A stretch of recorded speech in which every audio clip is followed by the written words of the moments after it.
Big news in this video on AEW exploring a new country. Will Ospreay also had some very interesting words to say about WWE. Stick around for that. And we have a very controversial rumor about WWE and ESPN. Stay tuned.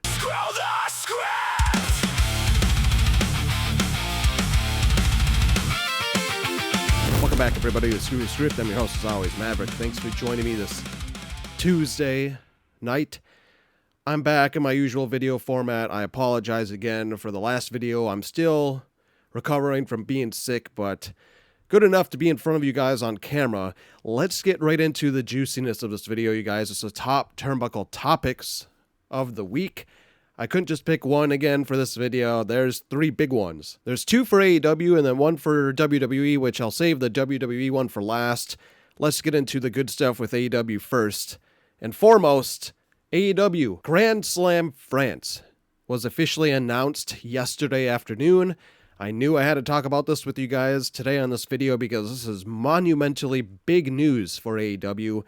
We just saw Grand Slam Mexico and its monumental success that they had. That Mexico crowd was bar none one of the best crowds they've ever had, and I expect the same from France. This is great for AEW as they are now exploring yet again another new country for All Elite Wrestling, for the talent to go across seas and wrestle in front of devoted fans. I don't know if any of you in the SCS Society out there are subscribe to me that live in France, but if you are, I'd love to know in the comments, and I'd love to know if you're going to try and go to this show. Speaking of the STS Society, don't forget to like, comment on this video, hype this video. It really helps. Again, the goal is 3,000 subscribers by the end of summer. I got a little under a month of summer left officially before it's fall, which is September 22nd. So just under a month away. I think we can do it, you guys.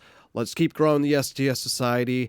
If you're new here watching this, what we are here on this channel, again, as a quick reminder, is we go against the script that says AEW is going to fail. This is a pro AEW channel. I cover AEW mostly, but I also cover TNA on occasion, WWE on occasion, New Japan, and other smaller promotions like MLP, MLW, and so forth. So if you would like to support this channel, click subscribe. But back to France. I mean, this is great, you guys, and I'm not going to lie, I immediately daydreamed of having Will Ospreay now as AEW champion, going through all kinds of great matches.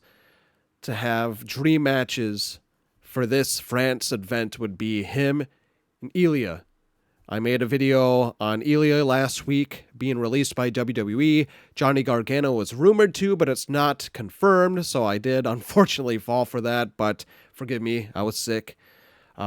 And there's other rumors that are circulating with WWE, which we'll get to towards the end of this video. But let me know down below what a dream match of yours would be for Grand Slam France. Before we get on to the other big thing for AEW, just to update you guys, All In London tickets have crossed 42,000 tickets at the time of this recording. It'll probably hit 43 to 44,000 by the end of Dynamite tomorrow night. I think it's going to sit somewhere between 45 and 50,000 when it's all said and done by this weekend, which is a really good gate for AEW and a much bigger crowd than WWE's second flagship PLE, now that they call it, Premium Lame Event, in SummerSlam.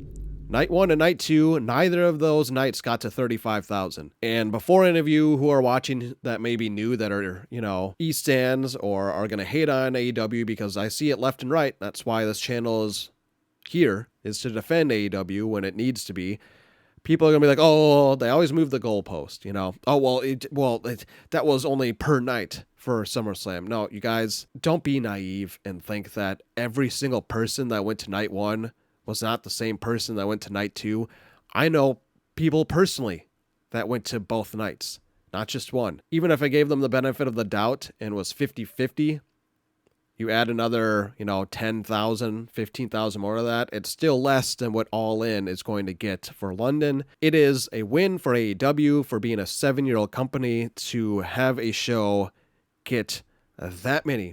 To put in perspective, you guys, TNA, which is what a lot of AEW haters were clamoring, like Eric Bischoff, saying that TNA was the number 2, and their biggest gate they have ever had wasn't even 10,000. Put that into perspective now. If you're going to hate on AEW, AEW is the biggest pro wrestling company in the world that is not WWE, and this proves it. All in London, it's going to be a blast. The other big thing for AEW was choice words by Will Ospreay that are probably going to get E-stands angry. People who hate AEW, they're going to be angry about this. He was on Ariel Helwani's show being interviewed. His post goes on to say, by him, gets candid on why WWE's presentation and wrestling style have never suited him. Will Ospreay goes on to say, I do respect WWE, I really do. I just don't like the way it's filmed. I don't like the wrestling behind it. I think it's very minimalistic. I'm going to pause right there because those 2 sentences are very true. It's very minimalistic. I have said that on this channel plenty of times. I call it cookie cutter matches where they're all around 10 minutes, give or take a minute.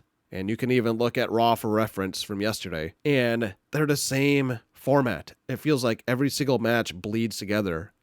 And I'm glad that Ospreay also thinks that too. He also goes on to say, I've been seeing WWE recently, and I saw this one clip where the girl missed her by a country mile, but it's not just the girls, it's the guys as well. I do wonder if they're being told that we're already making money, you don't need to kill one another.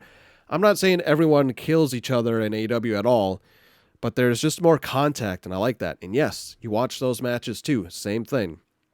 He goes on to say, I like to feel alive when I do my pro wrestling. I don't want people to whiff a strike on me. I'd much rather people hit me than it look bad on TV. I know that's weird. It's not weird. I would much rather someone get hit than an awful whiff. He also said at one point in the interview that he, going on, because Ariel wanted him to deep dive a little bit more, when he said that it's too minimalistic for him, he asked, well, what do you mean by that exactly? And he went on to explain that, well, over there, everyone seems to be hyped and is satisfied with one spear, Roman Reigns. And it's the truth, because, again, every wrestler over there, it's like if you were to play a video game and you gave every single wrestler only 10 moves to do in a video game, and that's it. 10 moves or less. I mean, look at their top guy over there, or like the poster child of WWE the last decade now, Roman Reigns. What's he got besides a spear, the Superman punch, and his drive-by? A basic shoulder tackle, a clothesline, a suplex, maybe 1 or 2 basic-ass moves that every wrestler has done since the 80s. That's it, you guys. Literally it. And you can take that with just about every wrestler over there, minus the ones that, unfortunately, they let go, like Ilya Dragunov, who is going to be miles better than the watered-down version of himself in WWE if he, in fact, goes to AEW. Tony Khan was asked this, actually, in an interview as well, and he just lit up like a fucking kid in a candy store, you guys. It's happening. He's going to go to AEW. Something that might not happen in AEW now, though. Breaking, according to Dave Meltzer and Brian Alvarez, Bayley has re-signed with WWE after her mention on Raw last night. Will she come back and attack Lyra? Well, again, this may just be rumor. They're the two reporting this. Take it with a grain of salt before it's actually come to fruition.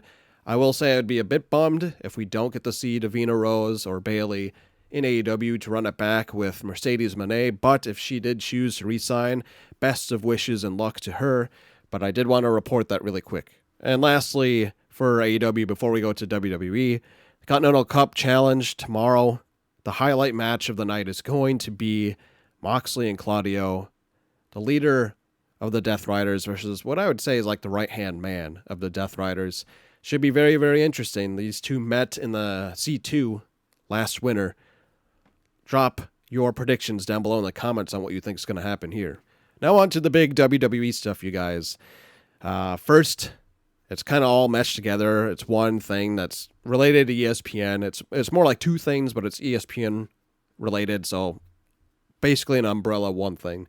ESPN Unlimited price hikes take effect September. Monthly subs go from $29.99 to $31.99. Annual subs go from $2.99 to $3.19.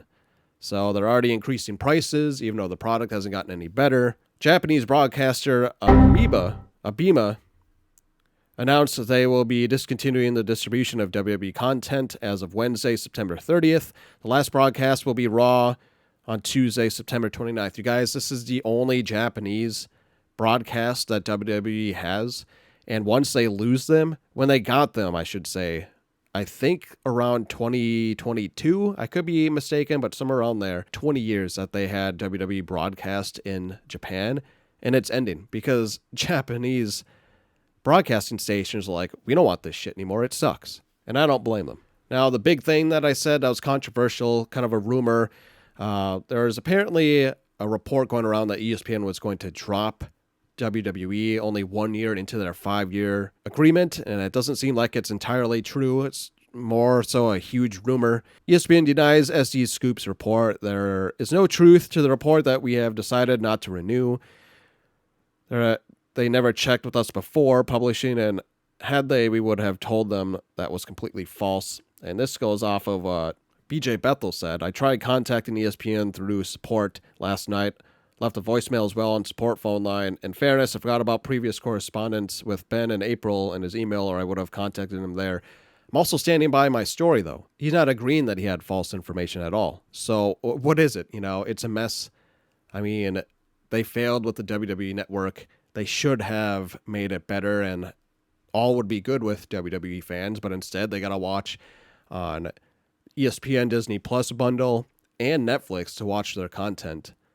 And you're paying for that. You're paying up the ass for ticket sales. For what? Very, very minimalistic wrestling, like Will Ospreay had to say.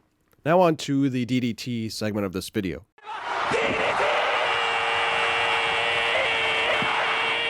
Just got one for you guys today. It was a funny thing that I caught the other night. We know AI is rampant with WWE, and I think their fans think that AEW uses all the time. As per Mike J, Mike with a 1, please stop with these AI generated graphics. And this was grabbed when Brawl in the Ballpark was announced to be on my AEW. That's not an AI graphic, you can see kind of faintly behind.